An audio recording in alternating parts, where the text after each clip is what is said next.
ಬಾಗಲಕೋಟೆ ಜಿಲ್ಲೆ ರಬಕವಿಬನಹಟ್ಟಿ ತಾಲೂಕಿನ ಸಮೀರವಾಡಿ ಸಕ್ಕರೆ ಕಾರ್ಖಾನೆ ಬಂದಿರುವ ಕಬ್ಬಿನ ಟ್ರ್ಯಾಲಿಗೆ ಬೆಂಕಿ ಹಚ್ಚಿದ ಪ್ರಕರಣದ ಹಿನ್ನೆಲೆ ಸ್ಥಳಕ್ಕೆ ಎಡಿಜಿಪಿ ಆರ್. ಹಿತೇಂದ್ರ ಭೇಟಿ ನೀಡಿ ಪರಿಶೀಲಿಸಿದ್ದರು.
ಹಿತೇಂದ್ರ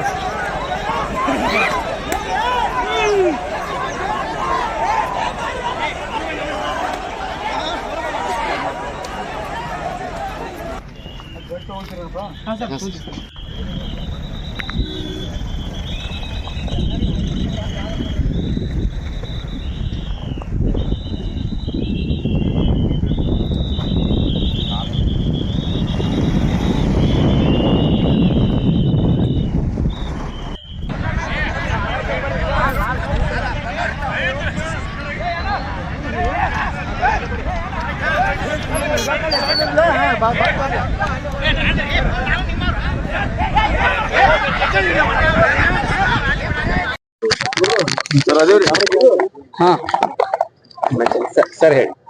ನಿನ್ನೆ ದಿವಸ ಇಲ್ಲಿ ಅದು ಕಬ್ಬು ಬೆಳೆಗೆ ಬೆಲೆ ನಿಗದಿ ಮಾಡಿದ್ದಾರೆ ಫ್ಯಾಕ್ಟರಿ ಅವರು. ಅದಕ್ಕೆ ನಮಗೆ ಸಮಾಧಾನ ಇಲ್ಲ. ಮತ್ತೆ ಹಳೆ ಬಾಕಿ ತೀರಿಸಬೇಕು ಅಂತ ಒಂದು ಪ್ರತಿಭಟನೆ ಇಲ್ಲಿ ಜನ ಕೆಲವರು ರೈತರ ಸೋಗಿನಲ್ಲಿ ಕೆಲವರು ಬಂದವರು ಈ ಯಾರ್ಡ್ನಲ್ಲಿ ನಿಂತಿದ್ದ ಕೆಲವು ವಾಹನಗಳಿಗೆ ಕಬ್ಬಿನ ವಾಹನಗಳಿಗೆ ಅವ್ರಿಗೆ ಬೆಂಕಿ ಹಚ್ಚಿದ್ದಾರೆ. ಈ ಬಗ್ಗೆ ನಮ್ಮಲ್ಲಿ ಪ್ರಕರಣ ದಾಖಲಾಗಿದೆ. ಸೊ ಮೇಲ್ನೋಟಕ್ಕೆ ಇದು ಒಂಥರ ಪೂರ್ವ ಯೋಜಿತ ತರ ಕಂಡು ಬರ್ತಾ ಇದೆ. ಯಾಕಂದ್ರೆ ಪೆಟ್ರೋಲ್ ಕ್ಯಾನ್ ಅಲ್ಲೆಲ್ಲ ಪೆಟ್ರೋಲ್ ತಂದಿದ್ದಾರೆ. ಆಮೇಲೆ ಈಗ ರೈತರು ನಿಜವಾದ ರೈತರು ಯಾವ ರೀತಿ ಕೆಲಸ ಮಾಡಿಲ್ಲ ಅಂತ ಯಾರೋ ರೈತರ ಹೆಸರಿನಲ್ಲಿ ಕಿಡಿಗೇಡಿಗಳು ಈ ರೀತಿ ಮಾಡಿದ್ದಾರೆ ಅಂತ ನಮ್ಮ ಪ್ರಾಥಮಿಕ ತನಿಖೆಯಲ್ಲಿ ಗೊತ್ತಾಗಿದೆ. ಅವ್ರು ಯಾರೇ ಇದ್ರು ಕೂಡ ಇಲಾಖೆ ಅವ್ರನ್ನ ಗಂಭೀರವಾಗಿ ಪರಿಗಣಿಸಿ ಅವರಿಗೆ ಮೇಲೆ ಮುಂದಿನ ಕಾನೂನು ಕ್ರಮ ನಾವು ತಗೊಳ್ತೀವಿ.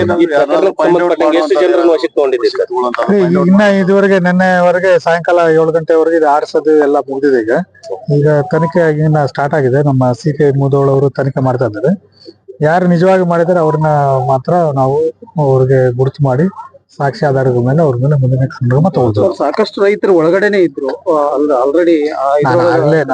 ನಿಮ್ಗೆ ಹೇಳಿದೆ, ನಾನು ನಿಮ್ಗಾಲೆ ಅಲ್ಲಿ ನೀವು ಹೇಳಕ್ ಮುಂಚೆನೆ ನಾನು ಉತ್ತರ ಹೇಳಿದ್ದೀನಿ. ಅದಕ್ಕೆ ರೈತರ ಹೆಸರಿನಲ್ಲಿ ಯಾರ ಕಿಡಿಗೇಡಿಗಳು ಬಂದು ಮಾಡಿರೋದು ಅಂತ, ರೈತರ ಹೆಸರಿನಲ್ಲಿ ಯಾರ ಕಿಡಿಗೇಡಿಗೆ ಬಂದು ಮಾಡಿರೋ ಕೃತ್ಯ ಅಂತ ನಮ್ಮ ಮೇಲ್ನೋಟಕ್ಕೆ ನಮಗೆ ಅನಿಸ್ತಾ ಇದೆ.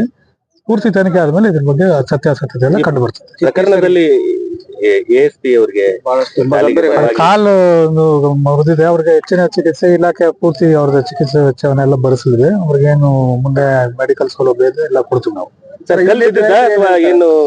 ಅವರು ಇದು ತಳ್ಳಾಟದಲ್ಲಿ ಬಿದ್ದು ಕಾಲುಗೊಂಡಿರೋದು ಅಂತ ನಮ್ಗೆ ಮಾಹಿತಿ ಇತ್ತು. ಇಲ್ಲಿದ್ದಂತ ರೈತರು ಏನ್ ಹೇಳ್ತಾರೆ, ಇಲ್ಲ ಅವರೇ ರೈತರೇ ಬಂದು ಬೆಂಕಿ ಹಚ್ಚಿರೋದು, ನಮ್ ಇದ್ರಿಗೆ ಹಚ್ಚಿದ್ರು, ನಮಗೂ ಹೊಡೆದಿದ್ದಾರೆ ಅನ್ನೋ ಮಾತು ಹೇಳ್ತಾ ಇದ್ದಾರೆ.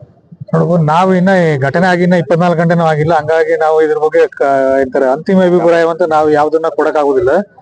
ನಮ್ ಮೇಲ್ನೋಟಕ್ಕೆ ಈ ತರ ರೈತರ ವಾಹನಗಳಿಗೆ ರೈತರ ಬೆಂಕಿ ಹಚ್ಚಕ್ ಸಾಧ್ಯ ಇಲ್ಲ ಅಂತ ಒಂದು ಭಾವನೆಯಿಂದ ಆ ಮಾತು ಹೇಳಿದ್ದೀನಿ.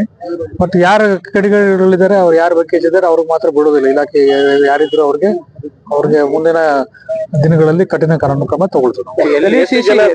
CC ಕ್ಯಾಮ್ರಾಗಳಿಲ್ಲ ಸರ್ ಇಲ್ಲಿ, ಅದಕ್ಕಾಗಿ ಸಾಕಷ್ಟು ಕೂಡ ತನಿಖೆ ಮಾಡೋಕೆ ಅಲ್ಲ ಈಗ ಏನೇನು ಈಗ ಪ್ರತಿಯೊಂದು ಜಾಗದಲ್ಲೂ ಏನಂತಾರೆ CC ಕ್ಯಾಮೆರಾಗಳಾಗ್ಲಿ ಬೇರೆ ವ್ಯವಸ್ಥೆಗಳಾಗ್ಲಿ ಇರೋದಿಲ್ಲ. ಅದು ಕೂಡ ತನಿಖೆ ಮಾಡಕ್ಕೆ ಬಹಳಷ್ಟು ಜನ ಪ್ರತ್ಯಕ್ಷದರ್ಶಿಗಳಿದ್ದಾರೆ.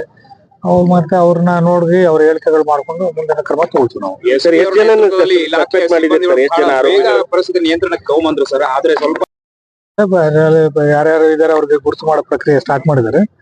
ಅದಕ್ಕೆ ಕೂಡ ನಾನು ಕೂಡ ಬೆಂಗಳೂರಿಂದ ಇಲ್ಲಿ ಬಂದು ಪರಿಸ್ಥಿತಿಯ ಅವಲೋಕನ ಮಾಡಿ ಅವ್ರಿಗೇನು ಸ್ಥಳೀಯ ಅಧಿಕಾರಿಗಳಿಗೆ ಏನು ಸೂಚನೆಗಳು ಕೊಡ್ಬೇಕು ಅದು ಕೊಡ್ತೀನಿ. ಘಟನೆ ನೋಡಿದ್ರೆ 15-20 ಜನ ಅಂತ ಅನಿಸ್ತಾ ಇದೆ.